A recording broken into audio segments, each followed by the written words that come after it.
VT Satheesan സർക്കാർ അധികാരമേറ്റിട്ട് ഉത്രാട ദിനമായ ചൊവ്വാഴ്ച 100 ദിവസം പൂർത്തിയാകുന്നു. മെയ് 18-നായിരുന്നു സത്യപ്രതിജ്ഞ നടന്നത്. ഭരണമേറ്റ് ആദ്യ നാളുകളിൽ തന്നെ നിരവധി വാഗ്ദാനങ്ങൾ പാലിച്ച സർക്കാർ എന്ന പ്രതീതി സൃഷ്ടിക്കാൻ UDF സർക്കാരിന് ആയി. സ്ത്രീകൾക്ക് KSRTCയിൽ സൗജന്യ യാത്ര അനുവദിച്ചതും ആശാ വർക്കർമാർക്ക് ഓണറേറിയം വർദ്ധിപ്പിച്ചതും വയോജന വകുപ്പ് രൂപവൽക്കരിച്ചതുമാണ് പ്രധാനമായി കയ്യടി നേടിയത്. ജൂലൈ 1 മുതൽ ഒക്ടോബർ 9 വരെയുള്ള 100 ദിവസത്തിനകം 1688 പദ്ധതികൾ പൂർത്തിയാക്കാൻ ലക്ഷ്യമിട്ട് കർമ്മ പദ്ധതിക്കും രൂപം നൽകി. ഇതിൽ 547 പദ്ധതികൾ പൂർത്തിയായെന്നാണ് സർക്കാരിന്റെ അവകാശവാദം.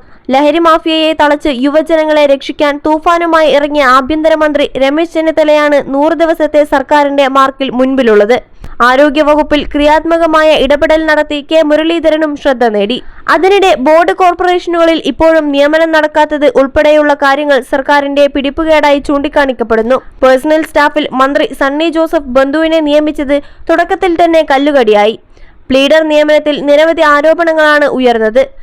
ദേവസ്വം വകുപ്പിന്റെ പ്ലീഡറായി ശബരിമല കേസിലെ പ്രതിഭാഗം അഭിഭാഷകനെ നിശ്ചയിച്ചതും വിവാദത്തിന് തിരികൊളുത്തി. അതോടൊപ്പം പതിറ്റാണ്ടുകളായുള്ള ഭരണപരമായ ആവശ്യങ്ങളും പ്രാദേശിക വികസന മുറവിളികളും വീണ്ടും സജീവമാക്കി സംസ്ഥാനത്ത് പുതിയ ജില്ലകളുടെ രൂപവൽക്കരണ ചർച്ചകൾ കൊഴുക്കുന്നു. 21 ലക്ഷത്തോളം സന്തുഷ്ടരായ ഉപഭോക്താക്കളും 2 ലക്ഷത്തോളം തിമിര ശസ്ത്രക്രിയകളും പൂർത്തിയാക്കിയ മലബാറിലെ ഏക കണ്ണാശുപത്രി Al Salama high hospital, hospital road, Perinthalmanna.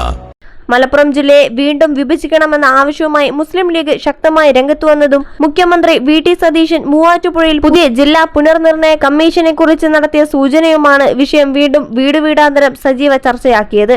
നിലവിലെ വമ്പൻ ജില്ലകളെ വിഭജിച്ച് ഭരണ സൗകര്യം വർദ്ധിപ്പിക്കണമെന്ന വാദം ശക്തമാക്കുമ്പോൾ മലപ്പുറം, പാലക്കാട്, എറണാകുളം, തിരുവനന്തപുരം തുടങ്ങിയ ജില്ലകളുടെ അതിർത്തികൾ പുനർനിർണയിക്കപ്പെട്ടേക്കാം.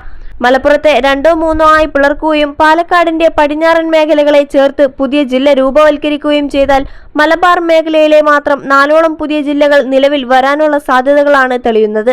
മലപ്പുറം ജില്ലയുടെ വലുപ്പവും ജനസംഖ്യാ പെരുപ്പവും കാരണം ഭരണപരമായ കാര്യങ്ങൾ ജനങ്ങളിലേക്ക് വേഗത്തിൽ എത്തിക്കാൻ സാധിക്കുന്നില്ലെന്നാണ് ലീഗിന്റെ പ്രധാന വാദം. മലപ്പുറത്തെ വിഭജിച്ച് തിരൂർ കേന്ദ്രമാക്കി പുതിയ ജില്ല രൂപവൽക്കരിക്കണമെന്നത് ലീഗിന്റെ ദീർഘകാല ആവശ്യമാണ്.